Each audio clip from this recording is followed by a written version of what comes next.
sejahtera kepada Bapak dosen dan teman-teman semua. Kami dari kelompok 3 akan mempresentasikan topik materi kami. Adapun judul yang akan kami bawakan adalah Sistem Pengendalian Internal Pemerintah. Menurut Peraturan Pemerintah Nomor 60 Tahun 2008, pengertian sistem pengendalian internal adalah proses yang integral ataupun menyeluruh pada tindakan dan kegiatan yang dilakukan secara terus-menerus oleh satuan kerja dimulai dari pimpinan dan seluruh pegawai untuk memberikan keyakinan memadai atas tercapainya tujuan organisasi melalui kegiatan yang efektif dan efisien, keandalan pelaporan keuangannya, pengamanan aset negara, dan ketaatan terhadap peraturan perundang-undangan yang berlaku. Unsur-unsur sistem pengendalian intern pemerintah. Adapun unsurnya yaitu yang pertama, lingkungan pengendalian, yang kedua penilaian risiko, yang ketiga kegiatan pengendalian, empat informasi dan komunikasi, dan yang terakhir yaitu pemantauan pengendalian intern. Mari kita lihat yang pertama yaitu lingkungan pengendalian. Lingkungan pengendalian adalah kondisi di dalam instansi pemerintah yang mempengaruhi efektivitas pengendalian intern. Pimpinan instansi pemerintah wajib menciptakan dan memelihara lingkungan pengendalian yang menimbulkan perilaku positif dan kondusif untuk penerapan sistem pengendalian intern dalam lingkungan kerjanya.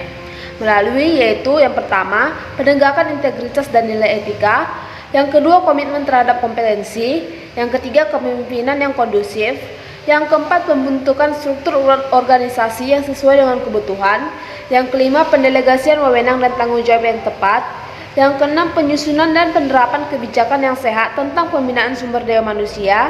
Yang ketujuh, perwujudan peran aparat pengawasan internal pemerintah yang efektif. Dan yang terakhir yaitu hubungan kerja yang baik dengan instansi pemerintah terkait. Baiklah, saya akan melanjutkan penjelasan dari Saudari Kesha, yaitu poin yang kedua, penilaian risiko. Penilaian risiko adalah kegiatan penilaian atas kemungkinan terjadinya ancaman terhadap pencapaian tujuan dan juga sasaran dari instansi pemerintah. Secara umum, penilaian risiko terbagi menjadi dua, yaitu identifikasi risiko dan analisis risiko. Dalam pelaksanaan identifikasi risiko, sekurang-kurangnya harus menggunakan metodologi yang sesuai dengan tujuan instansi pemerintah dan tujuan pada tingkatan kegiatan secara komprehensif, serta menggunakan mekanisme yang memadai untuk mengenali risiko. Sedangkan analisis risiko digunakan untuk menentukan dampak apa dari risiko yang telah diidentifikasi terhadap pencapaian tujuan instansi pemerintah. Poin selanjutnya atau poin ketiga yaitu kegiatan pengendalian risiko. Kegiatan pengendalian adalah tindakan yang diperlukan untuk mengatasi risiko serta penetapan pelaksanaan kebijakan dan prosedur untuk memastikan bahwa tindakan untuk mengatasi risiko telah dilaksanakan secara efektif. Dan pada pelaksanaan kegiatan ini harus disesuaikan dengan ukuran, kompleksitas, dan sifat dari tugas fungsi organisasi dan juga sekurang-kurangnya memiliki karakteristik yang diutamakan pada kegiatan pokok, dikaitkan dengan proses penilaian risiko dan juga harus ditetapkan secara tertulis serta telah dievaluasi secara teratur. Baiklah, slide selanjutnya akan dijelaskan oleh Saudari Nur Safika. Nah, berikut ini saya akan melanjutkan penjelasan mengenai unsur-unsur sistem pengendalian intern pemerintah. Di sini saya akan melanjutkan poin nomor 4 dan poin nomor 5. Adapun poin nomor 4 yaitu tentang informasi dan komunikasi. Dalam hal ini perlu mengidentifikasi, mencatat, dan mengkomunikasikan informasi dalam bentuk dan waktu yang tepat dan diselenggarakan secara efektif. Untuk itu, organisasi harus menyediakan dan memanfaatkan berbagai bentuk dan sarana komunikasi dan mengelola, mengembangkan, dan memperbarui sistem informasi secara terus-menerus. Nah, selanjutnya, poin nomor 5 yaitu pemantauan pengendalian intern. Adapun pemantauan pengendalian intern adalah proses penilaian atas mutu kinerja sistem pengendalian intern dan proses yang memberikan keyakinan bahwa temuan audit dan evaluasi lainnya segera ditindaklanjuti. Pemantauan dilaksanakan melalui pemantauan berkelanjutan, evaluasi terpisah, dan tindak lanjut rekomendasi hasil audit dan review lainnya. Baiklah, berikutnya saya akan menjelaskan materi mengenai perkembangan sistem pengendalian intern pemerintah yang terbagi atas 4 unsur. Yang pertama ada Instruksi Presiden nomor 15 tahun 1983 tentang pedoman pelaksanaan pengawasan. Yang kedua ada Instruksi Presiden nomor 1 tahun 1989 tentang pedoman pelaksanaan pengawasan melekat. Yang ketiga ada Keputusan Menteri PAN nomor 30 tahun 1994 tentang petunjuk pelaksanaan pengawasan melekat yang diperbarui dengan Keputusan Menteri PAN nomor Cap _46 M PAN _2004. Unsur-unsur Waskat adalah pengorganisasian, personil, kebijakan, perencanaan, prosedur, pencatatan, pelaporan, review intern. Nah, adapun poin yang terakhir yaitu Peraturan Pemerintah Nomor 60 Tahun 2008 tentang Sistem Pengendalian Intern Pemerintah atau SPIP yang merupakan adaptasi dari COSO. Unsur-unsur SPIP adalah lingkungan pengendalian, penilaian risiko, kegiatan pengendalian, informasi dan komunikasi, serta pemantauan pengendalian intern. Baiklah, sekian penjelasan materi dari saya. Baiklah, akan dilanjutkan oleh saya, yaitu mengenai dasar hukum sistem pengendalian internal pemerintah. Dasar hukum sistem pengendalian internal pemerintah diatur dalam Undang-Undang Nomor 1 Tahun 2004 tentang Perbendaharaan Negara, yang ada pada pasal 55 ayat 4, yaitu Menteri atau pimpinan lembaga selaku pengguna anggaran atau pengguna barang memberikan pernyataan bahwa pengelolaan APBN telah diselenggarakan berdasarkan sistem pengendalian intern yang memadai dan akuntansi keuangan telah diselenggarakan sesuai dengan standar akuntansi pemerintah atau SAP. Yang kedua pada pasal 58 ayat 1 dan 2, yaitu yang berisi dalam rangka meningkatkan kinerja, transparansi, dan akuntabilitas pengelolaan keuangan negara, Presiden selaku kepala pemerintah mengatur dan menyelenggarakan sistem pengendalian intern di lingkungan pemerintah secara menyeluruh. Sistem pengendalian intern ditetapkan dengan peraturan pemerintah. Berikutnya, yaitu mengenai penguatan efektivitas penyelenggaraan sistem pengendalian intern pemerintah. Menteri atau pimpinan lembaga, gubernur, dan bupati atau wali kota bertanggung jawab atas efektivitas penyelenggaraan sistem pengendalian intern di lingkungan masing-masing. Aparat pengawasan intern pemerintah atau APIP adalah instansi pemerintah yang mempunyai tugas pokok dan fungsi melakukan pengawasan. APIP terdiri atas yang pertama Badan Pengawasan Keuangan dan Pembangunan atau BPKP yang bertanggung jawab kepada Presiden, bertugas melakukan pengawasan intern terhadap akuntabilitas keuangan negara atas kegiatan tertentu. Yang kedua ada Inspektorat Jenderal atau Itjen, Inspektorat Utama atau ITAMA, inspektorat yang berada di bawah dan bertanggung jawab kepada Menteri atau Kepala Lembaga Pemerintah Non-Departemen atau LPND. Yang ketiga ada Inspektorat Pemerintah Provinsi yang berada di bawah dan bertanggung jawab kepada Gubernur. Dan yang terakhir ada Inspektorat Pemerintah Kabupaten atau Kota yang berada di bawah dan bertanggung jawab kepada Bupati atau Wali Kota. Baiklah, materi selanjutnya akan dilanjut oleh penyaji berikutnya.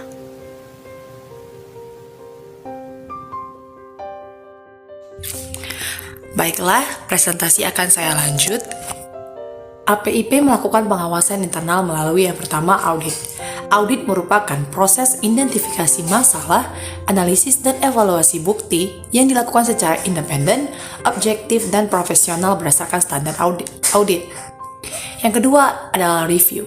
Review adalah penilaian ulang bukti-bukti suatu kegiatan untuk memastikan bahwa kegiatan tersebut telah dilaksanakan sesuai dengan ketentuan, standar, rencana, atau norma yang telah ditetapkan.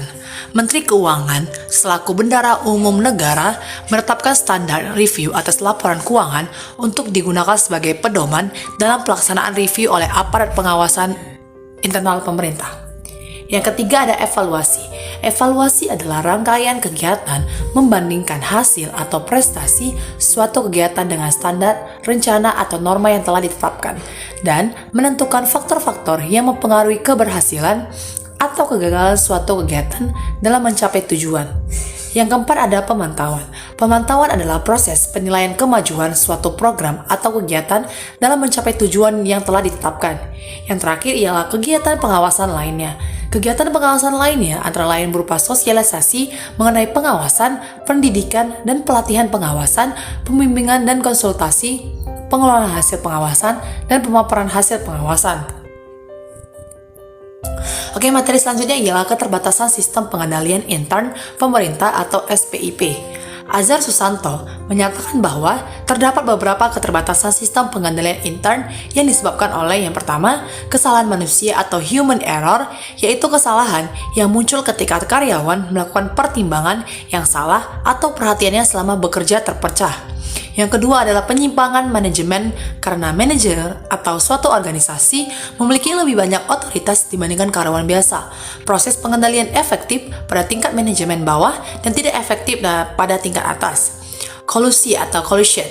Kolusi terjadi ketika dua atau lebih karyawan berkonspirasi untuk melakukan pencurian atau korupsi di tempat mereka bekerja. Yang terakhir ada manfaat dan biaya, cost and benefit. Konsep jaminan yang meyakinkan atau masuk akal mengandung arti bahwa biaya pengendalian internal tidak melebihi manfaat yang dihasilkannya. Pengendalian yang masuk akal adalah pengendalian yang menghasilkan manfaat lebih tinggi dari biaya yang dikeluarkan untuk melakukan pengendalian tersebut. Selanjutnya saya akan kembalikan kepada moderator. Kepada moderator saya persilakan.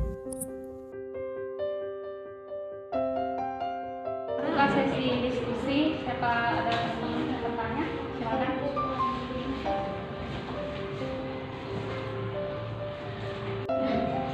Silakan, Bapak. Saya bertanya mengenai manfaat dan biaya. Di situ ada pernyataan bahwa pengendalian yang masuk akal adalah pengendalian yang menghasilkan manfaat yang lebih tinggi dari biaya yang dikeluarkan untuk melakukan pengendalian. Jadi bagaimana pemerintah mengetahui bahwa biaya yang mereka keluarkan itu tidak melebihi dari manfaat yang mereka terima?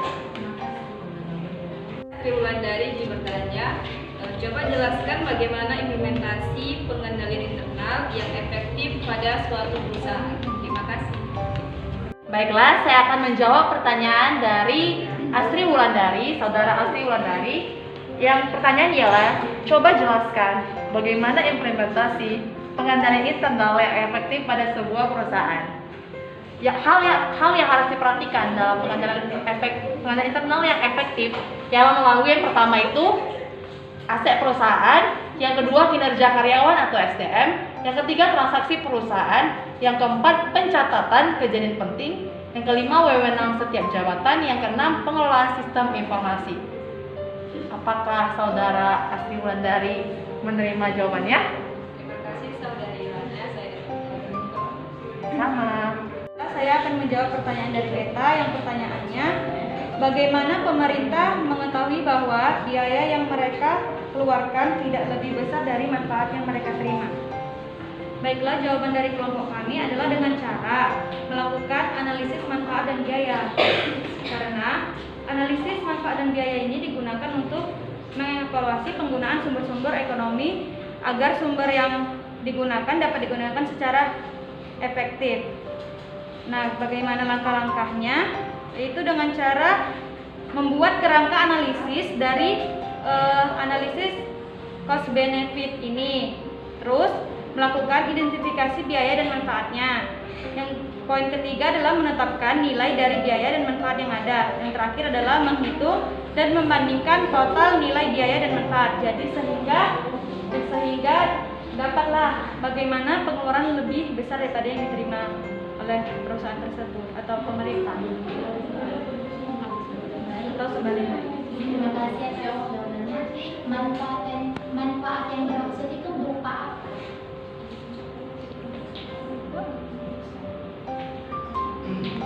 Izin menanggapi. Jadi kalau manfaat yang misalnya manfaat yang bisa diterima dari pemerintah itu, misalnya kayak kemarin kan kita bahas tentang auditan tuh. Nah jadi pemerintah itu bisa melakukan audit laporan keuangan. Nah tapi kan kita lihat manfaatnya kita itu apakah pengeluarannya lebih besar gitu daripada manfaat yang kita terima. Nah itu kan bisa dilakukan ini menggunakan apa tadi? Analisis Cost benefit analysis. Nah kita bisa lihat nih benefitnya kita melakukan audit itu apa dan costnya itu sebanding nggak dengan manfaat yang kita dapat terima. Contohnya ya manfaat dari melakukan audit itu.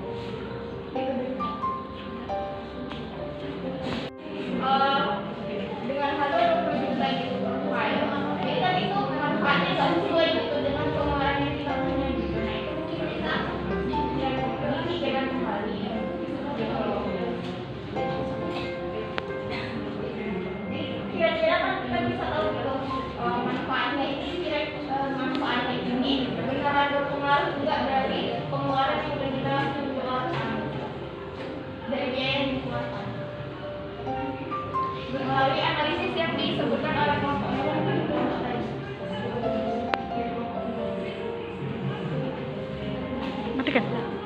Jadi menanggapi kan pertanyaan dari kita kan manfaat dan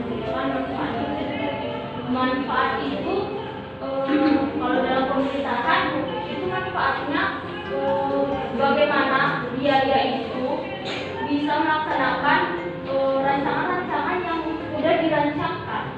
Kayak program-program itu terlaksana dengan baik dan efisien dan efektif. Jadi contohnya deh, kayak kita yang sekarang laptop bukan biru COVID. Terus habis itu sekarang kan anggaran BBM kan dipotong, subsidi BBM dipotong kan. Sedangkan pendidikan, kesehatan itu kan nggak dipotong kan. Nah kayak gitu juga itu udah dianalisis pakai cost dan benefit kalau ternyata BBM itu udah berlebih, udah nggak sesuai lagi sama manfaatnya karena akan ada lagi yang lebih butuh, yang lebih penting untuk anggaran ini disalurkan. Jadi BBM lah dipotong. Konsepnya kayak gitu juga dengan memanfaatkan cost dan benefit analysis, kita bisa tahu kalau biaya itu harus lebih kecil daripada manfaat yang didapatkan harus lebih besar daripada biaya. Contohnya juga kalau di kehidupan sehari-hari ya, kayak kita jasa kendaraan umum lah seperti angkot. Kalau jaraknya dekat sekitar 3 km, kamu kita bayar 10.000 karena kan nggak sesuai sama standar biaya kendaraan umum dengan jarak yang sekitar itu. Nah begitu juga kita harus lihat manfaat dan biaya. Biaya tidak boleh lebih besar daripada manfaat yang kita terima.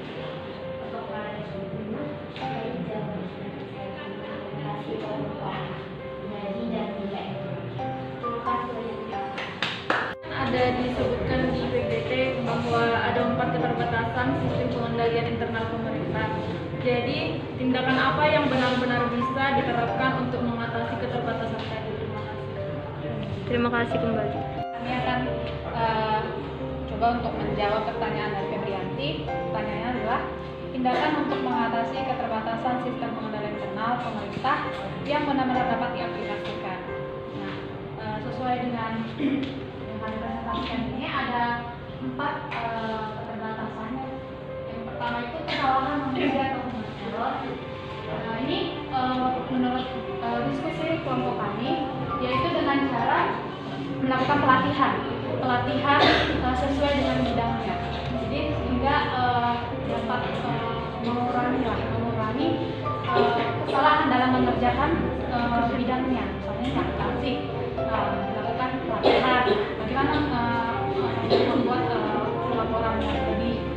teliti, lebih terarah. Kemudian yang kedua adalah penyimpangan manajemen atau tata organisasi memiliki lebih banyak kapasitas.